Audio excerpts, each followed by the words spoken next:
എന്റെ പ്രിയമുള്ള സഹോദരങ്ങളെ, സഹോദരിമാരെ, മഹാനായ പ്രവാചകൻ സല്ലല്ലാഹു അലൈഹി വസല്ലമ തങ്ങൾ പറയുകയാണ്, അർബഉ മിൻ സയ്യിദത്തുൻ നിസാഇ അഹ്ലിൽ ജന്ന. അല്ലാഹുവിന്റെ പ്രവാചകൻ സല്ലല്ലാഹു അലൈഹി വസല്ലമ തങ്ങൾ മുത്തുനബി എവിടെന്ന് പറഞ്ഞു തരുന്നു, എന്റെ പ്രിയപ്പെട്ട സഹോദരങ്ങളോട്, സഹോദരിമാരോട്, അല്ലാഹുവിന്റെ പ്രവാചകൻ സല്ലല്ലാഹു അലൈഹി വസല്ലമ തങ്ങളാണ് സ്വർഗ്ഗം തുറക്കുന്നത്. ആ പ്രവാചകന്റെ പുറകിലാണ് 1,24,000 പരം വരുന്ന പ്രവാചകന്മാര്, അംബിയാ, മുർസലീങ്ങള്, സഹാബത്ത്, ബദരീങ്ങള്, ശുഹദാക്കള്, താബിഈങ്ങള്, തബഉ താബിഈങ്ങള്, ഇമാമുമാര്, ഔലിയാക്കന്മാര്, സയ്യിദന്മാര്, പണ്ഡിതന്മാര്, മഹത്തുക്കള്, ആബിദീങ്ങള്, അല്ലാഹു ഇഷ്ടപ്പെട്ടവര് മുഴുവനും നാളെ പ്രവാചകൻ സല്ലല്ലാഹു അലൈഹി വസല്ലമ തങ്ങളുടെ പുറകിൽ നിന്നുകൊണ്ട് പടച്ച റബ്ബിന്റെ സ്വർഗ്ഗത്തിലേക്ക് കടന്നു പോകുമ്പോൾ അല്ലാഹുവിന്റെ പ്രവാചകൻ സല്ലല്ലാഹു അലൈഹി വസല്ലമ തങ്ങൾ അവിടെന്ന് പറയുന്നു, സ്വഹാബ, ആണുങ്ങളെല്ലാവരും അല്ലാഹുവിന്റെ പ്രവാചകന്റെ പുറകിൽ നിന്നുകൊണ്ട് പടച്ച റബ്ബിന്റെ അനുഗ്രഹങ്ങൾ കൊണ്ട് നിറച്ച സ്വർഗ്ഗമുണ്ടല്ലോ, ആ സ്വർഗ്ഗത്തിലേക്ക് എല്ലാവരും കടന്നു പോകുമ്പോൾ അല്ലാഹുവിന്റെ റസൂല് പറയുന്നു, സ്വഹാബത്തേ, പെണ്ണുങ്ങൾ ആരുടെ പുറകിലാണ് സ്വർഗ്ഗത്തിലേക്ക് കടന്നു പോകുന്നതെന്നറിയുമോ? അല്ലാഹുവിന്റെ പ്രവാചകൻ അവിടെന്ന് പറയുകയാണ്, നാളെ പടച്ച റബ്ബിന്റെ സ്വർഗ്ഗത്തിലെ നേതാക്കന്മാരായ 4 പെണ്ണുങ്ങളെ കുറിച്ച് അല്ലാഹുവിന്റെ പ്രവാചകൻ അവിടെന്ന് പഠിപ്പിച്ചു തരികയാണ്. പൂച്ചക്കാടിന്റെ പരിസരത്തുള്ള എന്റെ പ്രിയപ്പെട്ട പെങ്ങളെ, നാളെ അല്ലാഹുവിന്റെ സ്വർഗ്ഗത്തിലേക്ക് നിങ്ങൾ കടന്നു പോകുമ്പോൾ നിങ്ങൾക്ക് മുൻപന്തിയിൽ 4 പെണ്ണുങ്ങളാണ് നിൽക്കുന്നത്.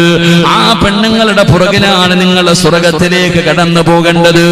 അവരാണ് സ്വർഗ്ഗത്തിലെ പെണ്ണുങ്ങളുടെ നേതാക്കന്മാരെന്ന് മുത്തുനബി സല്ലല്ലാഹു അലൈഹി വസല്ലമ തങ്ങളെ പഠിപ്പിക്കുകയാ. അല്ലാഹുവിന്റെ റസൂല് പറയുന്നു, സ്വഹാബ, അർബഉ മിൻ സയ്യിദത്തിൻ നിസാഇ അഹ്ലിൽ ജന്ന. റസൂലുള്ളാഹി തങ്ങൾ അവിടെന്ന് പറയുന്നു, പെണ്ണുങ്ങളുടെ നേതാക്കന്മാരായ 4 പെണ്ണുങ്ങളെ കുറിച്ച് അല്ലാഹുവിന്റെ റസൂല് പറഞ്ഞു തരികയാണ്. സ്വഹാബത്ത് ചോദിക്കുന്നു, നബിയേ, യാ റസൂലല്ലാഹ്, ആരാണ് നബിയേ? ആ 4 പെണ്ണുങ്ങൾ ആരാണ് നബിയേ? അല്ലാഹുവിന്റെ പ്രവാചകൻ സല്ലല്ലാഹു അലൈഹി വസല്ലമ തങ്ങൾ അവിടെന്ന് പറഞ്ഞു കൊടുക്കുന്നു, ആ 4 പെണ്ണുങ്ങൾ ആരെന്നറിയുമോ? ആ സ്വർഗ്ഗത്തിലെ നേതാക്കന്മാരായ അവരുടെ പുറകിൽ നിന്നാണല്ലോ നാളെ സ്വർഗ്ഗത്തിലേക്ക് പെണ്ണുങ്ങൾ കടന്നു പോകുന്നത്. ആ 4 പെണ്ണുങ്ങളിൽ ഒന്നാമത്തെ പെണ്ണാരാ? മഹ്ദി ആസിയ. ആസിയ ബീബി റളിയല്ലാഹു തആല അൻഹാ പടച്ചവനെ അതാ മരിക്കുന്ന സമയത്ത് പടച്ച റബ്ബിനോട്, ബൈതും ഫിൽ ജന്ന, അല്ലാഹുവേ, എനിക്ക് സ്വർഗ്ഗത്തിൽ ഒരു കൊട്ടാരം തരണേ, എനിക്ക് സ്വർഗ്ഗം തരണേ എന്ന് പടച്ച റബ്ബിനോട് ചോദിച്ചിട്ട് പോയ ഫിർഔനുണ്ടല്ലോ, ആ ഫിർഔനിന്റെ ഭാര്യയായ മഹ്ദി ആസിയ, ആസിയ ബീബി റളിയല്ലാഹു തആല അൻഹാ അതാ പ്രവാചകൻ അവിടെന്ന് രണ്ടാമതായി പറയുകയാണ്, രണ്ടാമത്തെ പെണ്ണേതെന്നറിയുമോ? അതാ മറിയം ബീബി റളിയല്ലാഹു തആല അൻഹാ, ഈസാ നബി അലൈഹിസ്സലാമിന്റെ പ്രിയപ്പെട്ട മാതാവായ മറിയം ബീബി റളിയല്ലാഹു തആല അൻഹാ. മഹ്ദി ഖദീജ ബീബി റളിയല്ലാഹു തആല അൻഹാ, അല്ലാഹുവിന്റെ പ്രവാചകന്റെ പ്രിയപ്പെട്ട ഭാര്യയായ മഹ്ദി ഖദീജ ബീബി റളിയല്ലാഹു തആല അൻഹാ. 4ാമത്തെ പെണ്ണാരെന്നറിയുമോ? അല്ലാഹുവിന്റെ പ്രവാചകന്റെ കരളിന്റെ കഷ്ടമായ പൊന്നാര മകള് മഹ്ദി ഫാത്തിമ. ഫാത്തിമ ബീബി റളിയല്ലാഹു തആല അൻഹാ. ഇവരാണ് നാളെ പടച്ച റബ്ബിന്റെ സ്വർഗ്ഗത്തിലെ പെണ്ണുങ്ങളുടെ മുൻവരിയിൽ നിൽക്കുന്ന പെണ്ണുങ്ങളെന്ന് അല്ലാഹുവിന്റെ പ്രവാചകൻ അവിടെന്ന് പഠിപ്പിച്ചു തരുമ്പോൾ, എന്റെ പ്രിയപ്പെട്ട പെങ്ങളെ, നിങ്ങളൊക്കെ നാളെ പടച്ച റബ്ബിന്റെ സ്വർഗ്ഗത്തിലേക്ക് കടന്നു പോകുമ്പോ നിങ്ങളുടെ മുന്നിൽ നിൽക്കുന്ന പെണ്ണാരെന്നറിയുമോ? അല്ലാഹുവിന്റെ പ്രവാചകന്റെ പ്രിയപ്പെട്ട മകളായ മഹ്ദി ഫാത്തിമ. ഫാത്തിമ ബീബി റളിയല്ലാഹു തആല അൻഹാ, അല്ലാഹുവിന്റെ റസൂലിന്റെ പ്രിയപ്പെട്ട പൊന്നുമോള്. ആ ഫാത്തിമ ബീബിയുടെ പുറകിൽ നിന്നാണ് നിങ്ങൾ എല്ലാവരും സ്വർഗ്ഗത്തിലേക്ക് കടന്നു പോകുന്നത്. എങ്കിൽ എന്റെ പ്രിയപ്പെട്ട പൂച്ചക്കാടിന്റെ പരിസരത്തുള്ള പെങ്ങള് ആരാണ്? അല്ലാഹുവിന്റെ പ്രവാചകന്റെ പൊന്നുമകള് ഫാത്തിമയെന്ന് നിനക്കറിയുമോ? ഇന്ന് വരെ നീ ഫാത്തിമ ബീബി റളിയല്ലാഹു തആല അൻഹയുടെ ചരിത്രം വായിച്ചു നോക്കിയിട്ടുണ്ടോ? മക്കൾക്ക് ഫാത്തിമ എന്ന് പേരിടുന്ന ഉമ്മ എന്തിനാണ് ആ പേരിടുന്നത് പോലും നിനക്കറിയില്ലല്ലോ. എല്ലാ പേരിന്റെ കൂടെ പെമ്മക്കളുടെ പേരിന്റെ കൂടെ ഫാത്തിമ എന്ന് ചേർക്കുന്ന ഉമ്മ, നീ ഇന്ന് വരെ അല്ലാഹുവിന്റെ റസൂലിന്റെ പൊന്നാര മകളുടെ ചരിത്രം നീ വായിച്ചു നോക്കിയിട്ടുണ്ടോ? ആ ഫാത്തിമയെ കുറിച്ച് നിനക്ക് എന്തറിവാണുള്ളത്?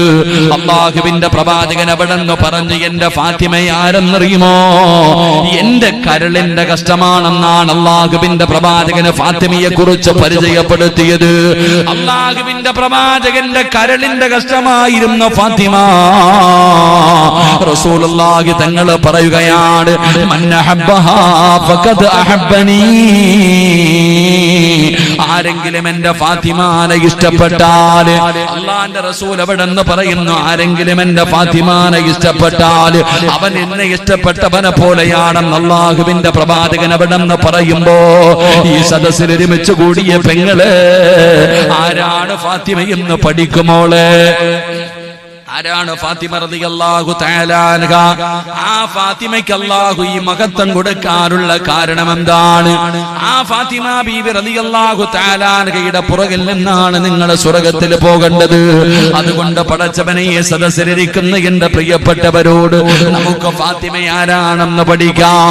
ആ ഫാത്തിമയ്ക്ക് അല്ലാഹു ഈ മഹത്വം കൊടുക്കാനുള്ള കാരണം എന്താണെന്ന് പഠിക്കാം. അല്ലാഹുവിന്റെ പ്രവാചകനല്ലേ പറഞ്ഞത് നിങ്ങൾ ഫാത്തിമാനെ ഇഷ്ടപ്പെടണമെന്ന്?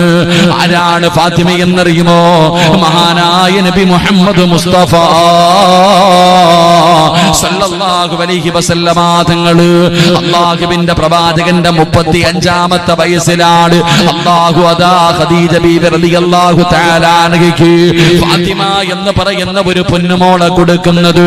പ്രവാചകന്റെ 35ാമത്തെ വയസ്സിലാണ് ഫാത്തിമ ബീബി റളിയല്ലാഹു തആല അൻഹ ജനിക്കുന്നത്. പടച്ചവനെ, അല്ലാഹുവിന്റെ പ്രവാചകന് വല്ലാത്ത സന്തോഷമായി, ഖദീജ ബീബി റളിയല്ലാഹു തആല അൻഹയ്ക്ക് വല്ലാത്ത സന്തോഷമായി. പടച്ചവനെ, ഫാത്തിമയെ കാണുന്നവർ മുഴുവനും പറയുന്ന വാക്കെന്തെന്നറിയുമോ? അല്ലാഹുവിന്റെ പ്രവാചകന്റെ പൊന്നാര മകളായ ഫാത്തിമ ബീബി റളിയല്ലാഹു തആല അൻഹ, ആ ഫാത്തിമയെ കാണുന്ന ആൾക്കാർ മുഴുവനും പറഞ്ഞത് എന്തെന്നറിയോ? വാപ്പാന്റെ പൊന്നുമോളാ. ഫാത്തിമ എന്ന് പറയുന്ന കുഞ്ഞിനെ കാണുന്ന എല്ലാവരും പറയുന്ന ഒരു വാക്കെന്തെന്നറിയുമോ? വാപ്പാടെ പൊന്നാര മകളാണ്. അല്ലാഹുവിന്റെ പ്രവാചകനെ പോലെ തന്നെയാണ് ഫാത്തിമ ഇരുന്നത്. ഫാത്തിമയുടെ സ്വഭാവമാകുവേ അവിടുന്ന് ആയിഷ ബീബി റളിയല്ലാഹു തആല അൻഹ അവിടുന്ന് പറയുന്നുണ്ട്, അല്ലാഹുവിന്റെ പ്രവാചകനെ പോലെ സാദൃശ്യമുള്ള ഫാത്തിമയല്ലാതെ മറ്റൊരാളെയും ഞാൻ എന്റെ ജീവിതത്തിൽ കണ്ടിട്ടില്ല എന്ന് അല്ലാഹുവേ മഹ്ദിയായ ആയിഷ ബീബി റളിയല്ലാഹു തആല അൻഹ പോലും പറയുമ്പോ അല്ലാഹുവിന്റെ പ്രവാചകന്റെ മുഖം എങ്ങനെയാണ്? പ്രവാചകൻ ചിരിക്കുന്നത് എങ്ങനെയാണ്? പ്രവാചകൻ നടക്കുന്നത് എങ്ങനെയാണ്? പ്രവാചകൻ ഇരിക്കുന്നത് എങ്ങനെയാണ്? പടച്ചവനെ, ഫാത്തിമ ബീബി റളിയല്ലാഹു തആല അൻഹ നടന്നു വരുന്നത് കണ്ടാ അല്ലാഹുവിന്റെ പ്രവാചകൻ നടന്നു വരുന്നത് പോലെയാണ്. കാണുന്നവർ മുഴുവനും ഇത് തന്നെയാണ് പറയുന്നത്. ഫാത്തിമ ബീബി റളിയല്ലാഹു തആല അൻഹയെ കാണുന്നവർ മുഴുവനും പറയുകയാണ്, ഫാത്തിമയ്ക്ക് വാപ്പയുടെ രൂപമാണ്. ഫാത്തിമയ്ക്ക് വാപ്പയുടെ രൂപമാണ്. ഖദീജ ബീബി റളിയല്ലാഹു തആല അൻഹയോട് കാണുന്ന പെണ്ണുങ്ങൾ മുഴുവനും പറയുന്നത്, ഖദീജ അതാ ഫാത്തിമ വാപ്പയെ പോലെയാണ് ഇരിക്കുന്നത്. അങ്ങനെ പടച്ചവനെ, അല്ലാഹുവിന്റെ പ്രവാചകന് ഫാത്തിമയോട് വല്ലാത്ത ഇഷ്ടമായി, ഒരു പ്രത്യേക സ്നേഹമായി. പടച്ചവനെ, ഖദീജ ബീബി റളിയല്ലാഹു തആല അൻഹ ഖദീജ ബീവിക്കും തന്റെ പൊന്നാര മകളോട് വല്ലാത്ത സ്നേഹമായിരുന്നു. പടച്ചവനെ, അതാ ഒരുപാട് അല്ലാഹു സമ്പത്ത് കൊടുത്തിട്ടുണ്ട്. ഖദീജ ബീബി ഒരുപാട് സമ്പത്തുള്ളവളായിരുന്നു.